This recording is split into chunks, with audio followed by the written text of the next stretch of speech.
கண்ணில் வடி கண்ணில் குத்து.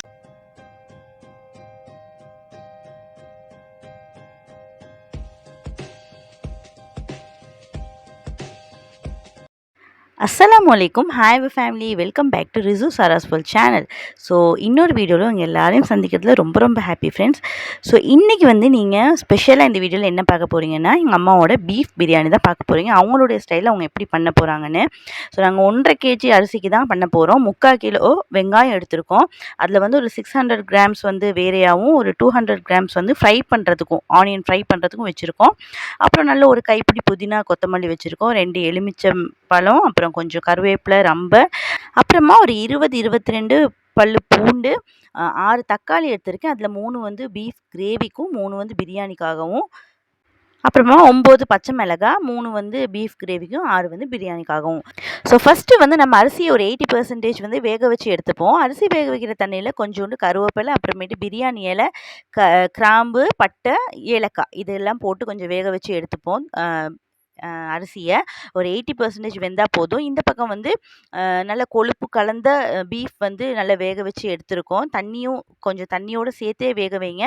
ஸோ பீஃப் வேக வைக்கும் போதும் பட்டை, ஏலக்காய், கிராம்பு, பிரியாணி இலை எல்லாம் கொஞ்சம் சேர்த்துக்குங்க. ஒரு பீஸ் 2 பீஸ் சேர்த்து, உப்பும் கொஞ்சம் லைட்டாக சேர்த்து வேக வச்சு எடுத்துங்க. ஸோ வேக வச்ச அரிசியை வந்து இப்போ நம்ம வடிகட்டி வைக்கலாம். ஸோ வடிகட்டி வச்சதுக்கு அப்புறமேட்டு இப்போ நம்ம பிரியாணி செய்ய ஸ்டார்ட் பண்ணலாம். ஒரு சட்டியில் வந்து கொஞ்சமாக எண்ணெய் விட்டுட்டு அதில் கருவேப்பிலை, ரம்பை, அப்புறமேட்டு பட்டை, கிராம்பு, பிரியாணி இலை, இது எல்லாம் வந்து ஏலக்காய், இது எல்லாமே வந்து கொஞ்சம் கொஞ்சம் 1 பீஸ் 2 பீஸ் அந்த அளவில் வந்து நீங்கள் சேர்த்துங்க. ரொம்பவும் சேர்த்துக்க வேணாம், ரொம்ப ஒரு மாதிரி ஸ்மெல் அடிக்க ஆரம்பிச்சிடும். ஏன்னா நம்ம வந்து பீஃப்லேயும் இதெல்லாம் சேர்த்துருக்குறோம் இல்லையா, அதனால இதில் வந்து கொஞ்சம் கம்மியாகவே சேர்த்துங்க. ஸோ அதெல்லாம் நல்லா ஃப்ரை ஆனதுக்கு அப்புறமேட்டு பூண்டை வந்து நல்லா தட்டி சேர்த்துக்குங்க. பேஸ்ட் பண்ணாமல் இப்படி தட்டி சேர்த்தா இன்னும் டேஸ்ட்டாக இருக்கும். ஸோ பூண்டு வந்து நல்லா கொஞ்சம் ஃப்ரை ஆகட்டும். அந்த பச்சை ஸ்மெல் போயிட்டு கொஞ்சம் ப்ரௌனிஷ் ஆனதுக்கு அப்புறமேட்டு வெட்டி வச்ச வெங்காயத்தை, அதாவது 600 கிராம்ஸ் வெங்காயத்தை வந்து அதில் சேர்த்துங்க. ஸோ வெங்காயம் வந்து நல்லா ஃப்ரை ஆகட்டும். ஸோ வெங்காயம் நல்லா ப்ரௌன் ஆனதுக்கு அப்புறமேட்டு ஒரு 3 தக்காளி, 6 பச்சை மிளகாய், அதுவும் நல்ல வதங்கினதுக்கு அப்புறமேட்டு அது கூட மஞ்சள் தூள், ஸ்ரீலங்கன் கறி மசாலா, அது இல்லைன்னா காரியண்டர் அது சேர்த்துக்கலாம். அதுக்கப்புறமேட்டு பீஃப் மசாலா, அப்புறமேட்டு நச்சீரத்தூள், அதாவது சீரகத்தூள் சொல்லுவோம் இல்லையா, அது கூடவே நம்ம வச்சுருந்த கொத்தமல்லி, புதினா இதையும் சேர்த்து நல்லா ஃப்ரை பண்ணணும். ஸோ மசாலா எல்லாமே நல்ல வெங்காயம், தக்காளி கூட ஜெல்லானதுக்கு அப்புறமேட்டு நல்லா வதங்கினதுக்கு அப்புறமேட்டு ஒரு 2 டேபிள் ஸ்பூன் ஃபுல்லாக வந்து கட்டி தயிர் எடுத்து மிக்ஸ் பண்ணிக்கங்க. ஸோ அதையும் அது கூடவே சேர்த்து நல்லா ஜெல்லாகணும். அந்த மசாலா எல்லாம் ஒன்றுக்கு ஒன்று ஜெல்லாகிற வரைக்கும் கொஞ்சம் ஒரு 2-3 மினிட்ஸ் வந்து நல்லா ஃப்ரை பண்ணி வதக்கிங்க. இப்போ நெக்ஸ்ட்டு வந்து இது கூடவே நாங்கள் வேக வச்சுருக்கிற பீஃப் வந்து அந்த தண்ணி கூடவே நாங்கள் சேர்க்க போகிறோம். தண்ணி கூடவே சேர்த்து இதை கொஞ்சம் நல்லா கொதிக்க விடணும். நீங்கள் இது கூடவே மிளகாத்தூள் ஒரு 2 டீஸ்பூன் சேர்த்தாலும் நல்லாயிருக்கும். எங்கள் வீட்டில் வந்து ஷேஹா சாப்பிடணுன்றதுக்காக நாங்கள் வந்து பிரியாணியில் கொஞ்சம் கூட காரமே சேர்க்கலை. அதுக்கு பதிலாக தான் பீஃப் கிரேவி பண்ணினோம். உங்களுக்கு வந்து நீங்கள் காரம் ஓகேனா அது கூட மிளகாத்தூளும் சேர்த்துங்க. ஸோ அது கொதிக்கட்டும். அது ஒரு பக்கம் கொதிக்க, இந்த பக்கம் நாங்கள் பீஃப் கிரேவிக்காக ரெடி பண்ணிட்டு இருக்கோம். ஸோ அதுக்காக ஒரு சட்டியில் வந்து நல்ல ஒரு 2-3 பல்லு பூண்டு தட்டி போட்டு, அது கூட கருவேப்பிலை, ரம்பை, பட்டை, கிராம்பு, ஏலக்காய் இது எல்லாமே கொஞ்சம் கொஞ்சம் சேர்த்துட்டு, அது ஃப்ரை ஆனதுக்கு அப்புறமேட்டு 200 கிராம் வெங்காயம் சேர்த்து அதுவும் நல்லா ஃப்ரை ஆனதுக்கு அப்புறமேட்டு 3 தக்காளி, 3 பச்சை மிளகா அதையும் போட்டு நல்லா ஃப்ரை ஆனதுக்கு அப்புறமேட்டு, அது எல்லாமே ஃப்ரை ஆனதுக்கு அப்புறமேட்டு கடைசியாக கொத்தமல்லி, புதினா கொஞ்சம் கொஞ்சம் சேர்த்து அதையும் நல்லா அது கூடவே நம்ம வதக்கி விடணும். ஸோ இது எல்லாம் நல்லா வதங்கினதுக்கு அப்புறமேட்டு மசாலா தூள் சேர்த்துக்கணும். அதுக்காக வந்து மிளகாத்தூள் ஒரு 2 டேபிள் ஸ்பூனும், ஸ்ரீலங்கன் கறி மசாலா வந்து ஒரு 4லேருந்து 5 டீஸ்பூன் எடுத்துக்கிட்டோம். மஞ்சள் தூள் ஒரு 1/4 டீஸ்பூன், அப்புறமேட்டு மட்டன் மசாலா இருக்குது இல்லையா, அது வந்து ஒரு 2 டீஸ்பூன், அப்புறமேட்டு சீரகத்தூள் வந்து ஒரு 3 டீஸ்பூன் எடுத்துக்கிட்டோம். இந்த மட்டன் மசாலா வந்து நான் இந்தியாவிலேருந்து எடுத்தேன். என் ஹஸ்பண்ட் அனுப்பி விட்டார். எங்கள் மாமியாரே செஞ்சது. செம்ம டேஸ்ட்டாக இருக்குது. மட்டன் மசாலா பிரியாணி சாப்பிட்டதுக்கு அப்புறமேட்டும் கையில் வந்து வாசனை அப்படி நிற்கிது. சூப்பராக இருக்குது மசாலா வந்து.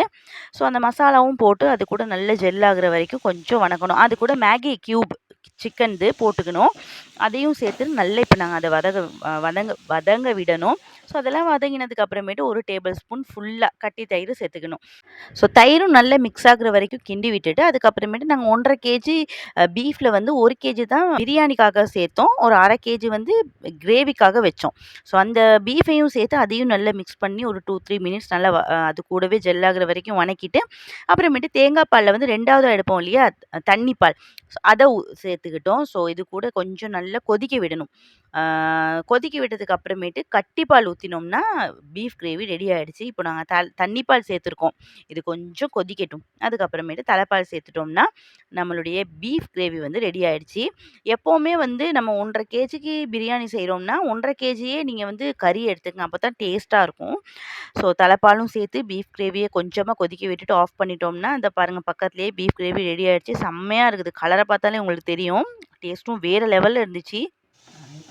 ஸோ அது ஒரு பக்கம் முடிஞ்சிருச்சு. இந்த பக்கம் வந்து நாங்க கொஞ்சம் வெங்காயம் ஃப்ரை பண்ணினோம். ஒரு 200 கிராம்ஸ் வெங்காயம் எடுத்து வச்சோம் இல்லையா? ஸோ அத வந்து இப்ப ஃப்ரை பண்ணிட்டு இருக்கோம். ஸோ அதையும் ஃப்ரை பண்ணி முடிச்சதுக்கு அப்புறமேட்டு, இங்க பிரியாணிக்காக செஞ்ச அந்த மிக்ஸ் வந்து ரெடி ஆயிடுச்சு. ஸோ அந்த சட்டியிலேருந்து இன்னொரு சட்டிக்கு அப்படியே அந்த மிக்ஸ வந்து ட்ரான்ஸ்ஃபர் பண்ணிட்டு, கொஞ்சமா அந்த கிரேவி மட்டும் எடுத்துக்கிட்டு, அது கூடவே இப்ப நாங்க மிக்ஸ் பண்ண போறோம். பிரியாணிக்காக செஞ்சோம் இல்லையா? அந்த கிரேவிய இப்ப நாங்க மிக்ஸ் பண்ண போறோம். அதாவது லேயர் பை லேயர் நம்ம செய்வோம் இல்லையா? அந்த மக்லூபாக்கெல்லாம் செய்ற மாதிரியே. ஸோ என்ன பண்ணினோம், கொஞ்சமா அந்த பிரியாணி கிரேவி, அதுக்கு மேல ரைஸ். திரும்பி பிரியாணி கிரேவி, அதுக்கு மேல வந்து கொத்தமல்லி, புதினா இல, ஆ நெய் கொஞ்சம், அதுக்கப்புறமேட்டு பீஃப் சாரி ஆனியன் ஃப்ரை பண்ணினோம் இல்லையா? அது ஆனியன் ஃப்ரை சேர்த்துட்டு, நெய் ஒரு சேர்த்துக்கிட்டு, உங்களுக்கு முடிஞ்சா கேஷ்யூவோ இல்லன்னா பாதாமோ ஃப்ரை பண்ணி போட்டுக்கலாம். நாங்க அன்னைக்கு சேர்த்துக்கல.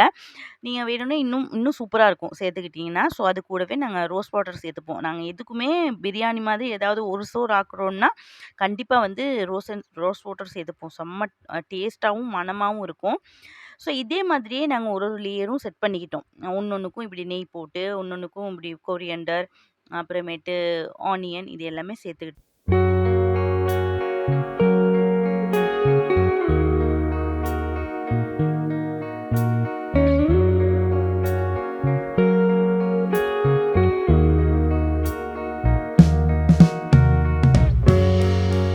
இந்த மாதிரி எங்களுக்கு ஒரு 3 லேயர்ஸ் வந்துச்சு.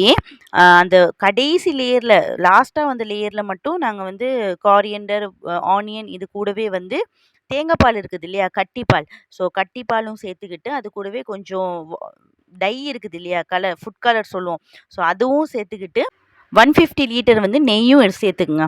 ஸோ அந்த கடைசி லேயர்ல வந்து ஃபுல்லாவே 150 லிட்டர் நெய்யும் சேர்த்துக்கிட்டு, அது கூடவே ஃபுட் கலர் எல்லாமே சேர்த்து, கேஷ்யூ இருந்தாலும் சேர்த்து அது ஃபுல்லாவே கம்ப்ளீட் பண்ணிட்டு, இத வந்து இப்ப நாங்க தம் பண்ண போறோம். ஒரு 15 மினிட்ஸ் வந்து லோ ஃப்ளேம்லயே வச்சு, தட்டு வச்சு நாங்க தம் போட போறோம். மேலேயும் வந்து சட்டிக்கு மேலேயும் வந்து வெயிட் வச்சுக்கங்க. அப்பதான் இன்னும் டக்குன்னு நமக்கு வந்து தம் ஆகும். சூப்பராவும் இருக்கும். ஸோ நாங்க கட்டிப்பால் தான் சேர்த்தோம் கடைசியா. இன்னும் சூப்பரா இருந்துச்சு அந்த பிரியாணிக்கு வந்து கடைசியா அந்த தலைப்பால் சேர்த்தது. ஸோ தம் பண்ண வச்சாச்சு. இன்னொரு விஷயம் உங்கள்ட்ட சொல்லணும்னு நெனச்சேன். இந்த வாட்டர்மெலன் பார்க்கும்போதெல்லாம் எனக்கு வந்து இந்தியால இருக்கும்போது ஷேகம்மா வயித்துல இருந்தது தான் எனக்கு ஞாபகம் வரும். ஏன்னா இதே வாட்டர்மெலன் தான் நான் சாப்பிட்டே தின்னு தின்னு தீத்தேன். வாட்டர்மெலன்ல வந்து 2 டைப்ஸ் இருக்கும் இல்லையா? நான் இத தான் வந்து ஷேகம்மா வயித்துல இருக்கும்போது தின்னு தின்னு தீத்தேன். அப்புறமேட்டு இந்த பக்கம் வந்து கியூகம்பர் ரைத்தாக்காக ரெடி பண்ணிட்டு இருந்தோம். ஸோ அது கூட கேரட்லாம் கொஞ்சம் சீவி போட்டு கியூகம்பர், அது கூட தயிரு, அப்புறமேட்டு தேங்காய் பால் எல்லாம் சேர்த்து உப்பு, தேசிக்காய், எலுமிச்சை சாறு இது அப்புறமேட்டு இது இருக்குது இல்லையா? மிளகுத்தூள் அது இருந்தாலும் நல்லாயிருக்கும். சேர்த்துக்கிட்டு அதுவும் ரெடி பண்ணியாச்சு. இந்த பக்கம் வந்து பிரியாணியும் ரெடி ஆயிடுச்சு. ஸோ அன்னைக்கு ஒரு சூப்பரான லஞ்சும் சாப்பிட்டாச்சு. அன்னைக்கு டெசர்ட்டும் வந்து எனக்கு ரொம்ப ஃபேவரட்டான ஒண்ணு தான். அதாவது புடின் ஜெல்லி சொல்லுவோம் இல்லையா? ஃபர்ஸ்ட் லேயர் வந்து புடின் ஊத்திட்டு, அதுக்கு மேல ஜெல்லி ஊத்தி செட் பண்ணி வச்சுக்கிறது ஃப்ரிட்ஜில வச்சு. இது செம்ம டேஸ்ட்டாவும் இருக்கும். சின்ன பசங்கலாம் விரும்பி சாப்பிடுவாங்க. ஷேலாம் அவ்ளோ விரும்பி சாப்பிட்டாங்க. அந்த பிரியாணியும் ட்ரை பண்ணி பாருங்க கண்டிப்பா. சின்ன பசங்களுக்கு ரொம்ப பிடிக்கும். ஷேஹமாக்குலாம் அவ்ளோ பிடிக்கும் அந்த பிரியாணி. மதியமும் நல்லா சாப்பிட்டுட்டு, டின்னருக்கும் வந்து பிரியாணிய நல்லா மூக்கு முட்ட சாப்பிட்டுக்கிட்டோம். சாப்பிட்டு முடிச்சதுக்கு அப்புறமேட்டு என்ன நைட் ஆயிடுச்சு. இதுக்கப்புறமேட்டு 2 பசங்களையும் ரெடி பண்ணி தூங்க வைக்கணும். ஸோ எனக்கு அந்த நாள் வந்து ரொம்ப பீஸ்ஃபுல்லாவே போச்சு அல்ஹம்துலில்லாஹ். மூக்குத்தி நீங்க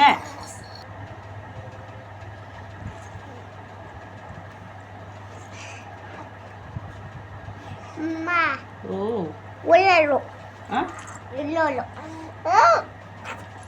அவ்வளோதான் ஃப்ரெண்ட்ஸ். சின்னவங்கள வந்து ரெடி பண்ணியாச்சு. இப்போ வந்து அவங்களுக்கு நல்ல பேபி க்ரீம்லாம் போட்டு விட்டது. ஜான்சன் தான் நான் யூஸ் பண்ணுறேன்.